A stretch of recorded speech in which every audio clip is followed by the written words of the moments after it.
Hi, this is Andrew McLaren. We're going to talk about student discussions today and how you can support them through some scaffolding within assignments, as well as providing assessments and feedback so that students know how they're doing and what they need to do to improve.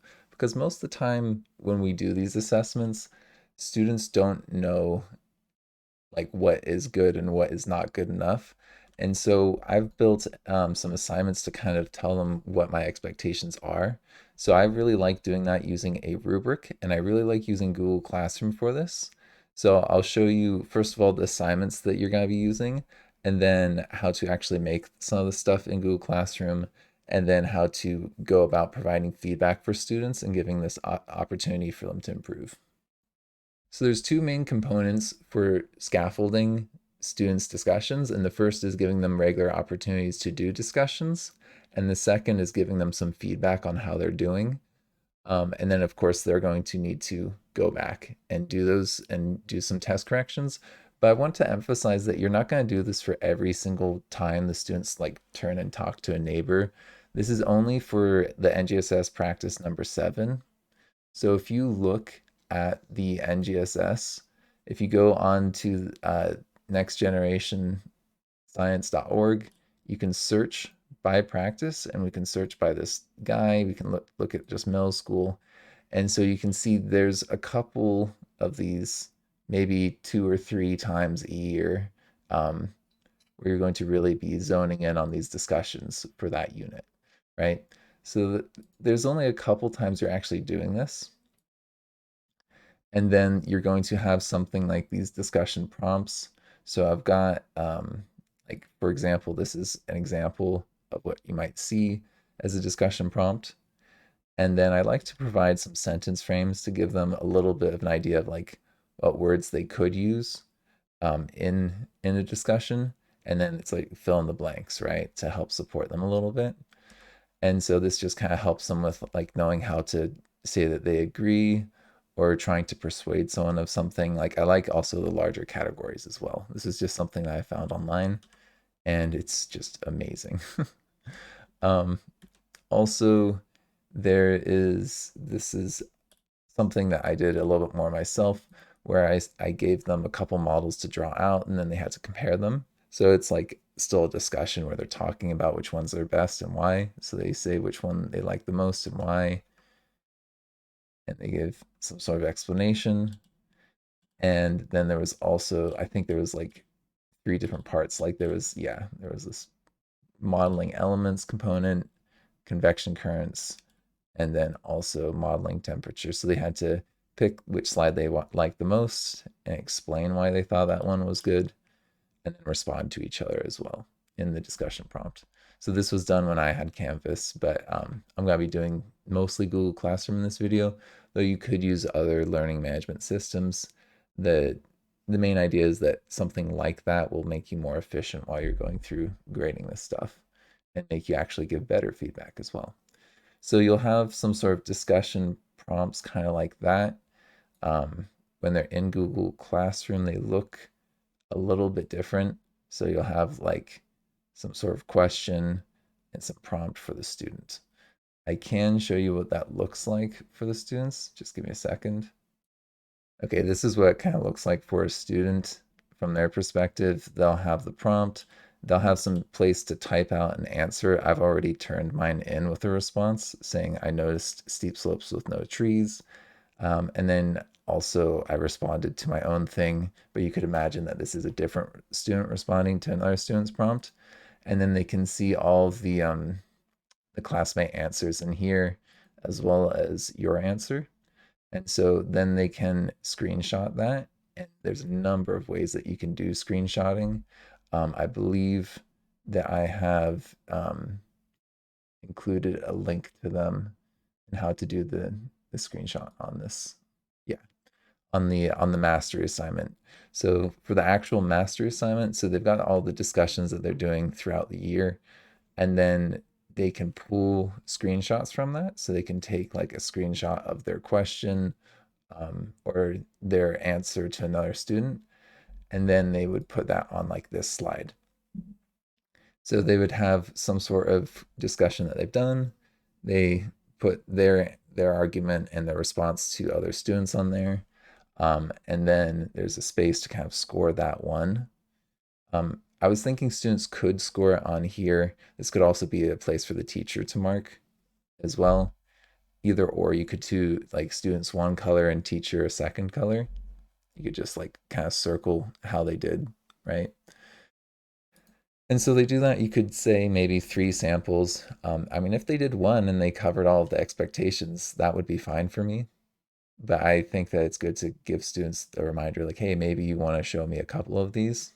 But if I grade one and it covers all of the requirements, I'm just gonna stop there and give you full points, right? Um, Also, if they have one that's good, but then they have like three that are bad, then we're gonna have to see what's kind of going on there with that consistency. So they'll do a couple different ones, and then they could make copies if they wanted to do more samples. They could make some copies of these slides to submit more.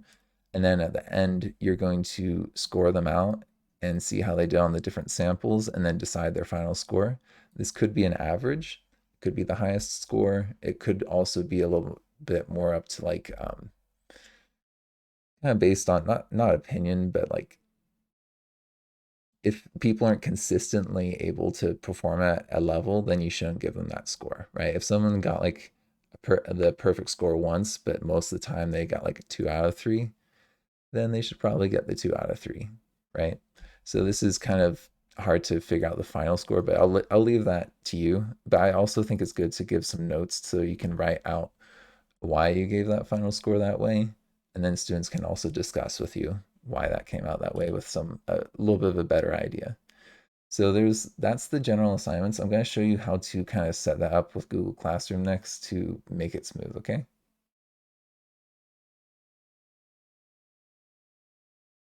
When I'm making a discussion, I like to make it on slides so that I can reuse it in different learning management systems. I'll be showing you Google Classroom, but you could use these with Canvas or something else like that as well. So you're going to write your prompt, and then you're going to create some question in Google Classroom and then link that prompt there so that they can see it. And then also you're going to need this assessment and the rubric. So if you're in Google Classroom and you are just like on a class, you need to go to classwork and then create and then questions. And this is the discussion questions. And so you can then go ahead here and attach the prompts. So it's as easy as that. And then you can type in your question here as well if you'd like to. So for example, I might just kind of copy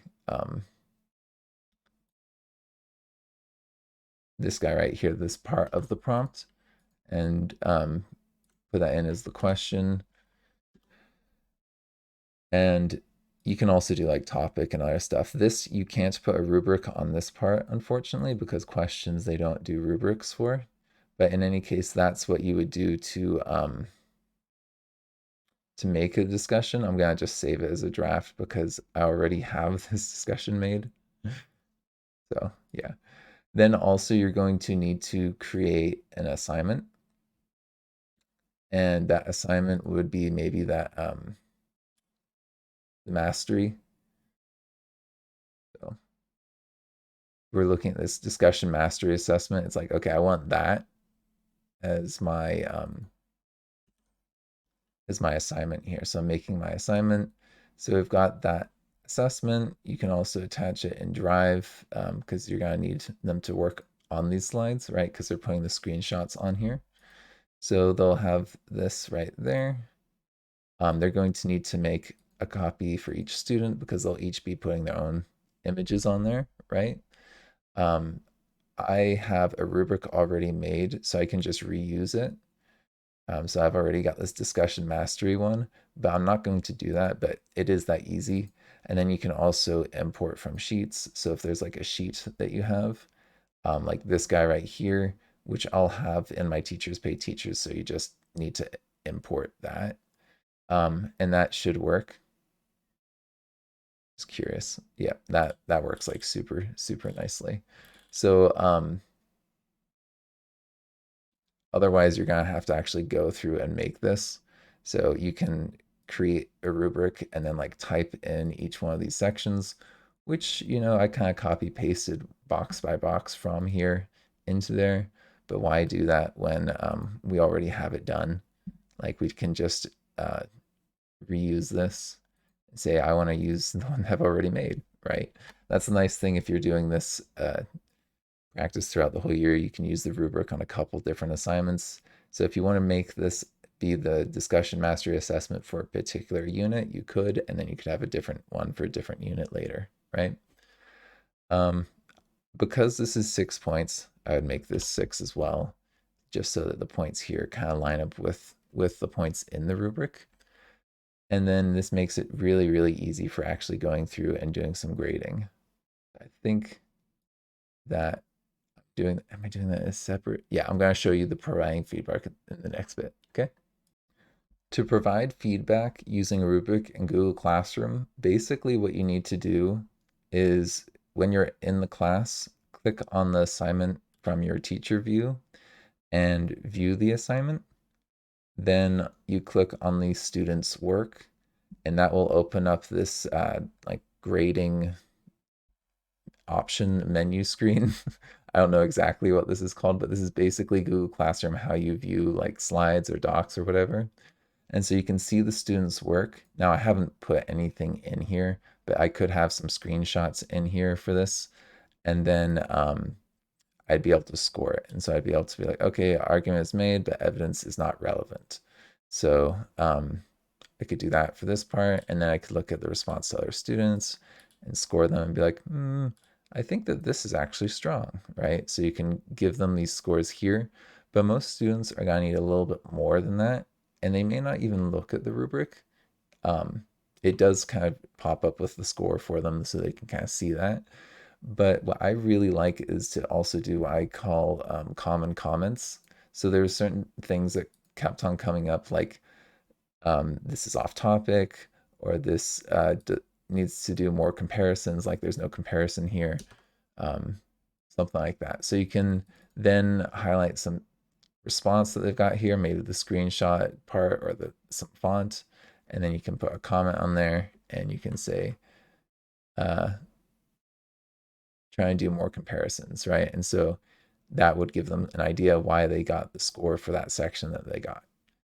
And then also this, you're gonna come together at the end and have some notes written out here, so you can write some notes on the student's assignment itself as well.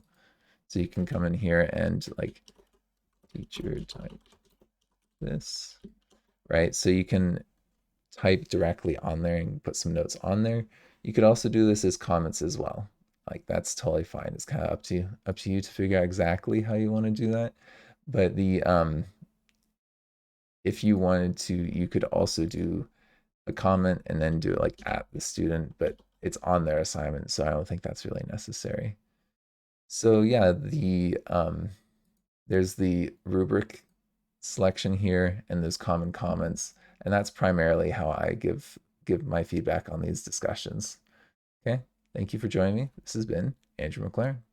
Thank you for McLearning with me. I've got a few more offers that I'd like to let you know about, and remember, like and subscribe. For each video on YouTube, I am making an interactive version using HP5. These will be for sale on Podia, and if you click on the link in the video, you should be able to go directly to that product. I also have 2 demos I'm going to be linking so you can kind of see what these products look like. So I would recommend checking out those demos. I also offer one-on-one remote tutoring through Wyzant. Please use the links that I have linked below. That way I can get 100% of the hourly rate as opposed to 75.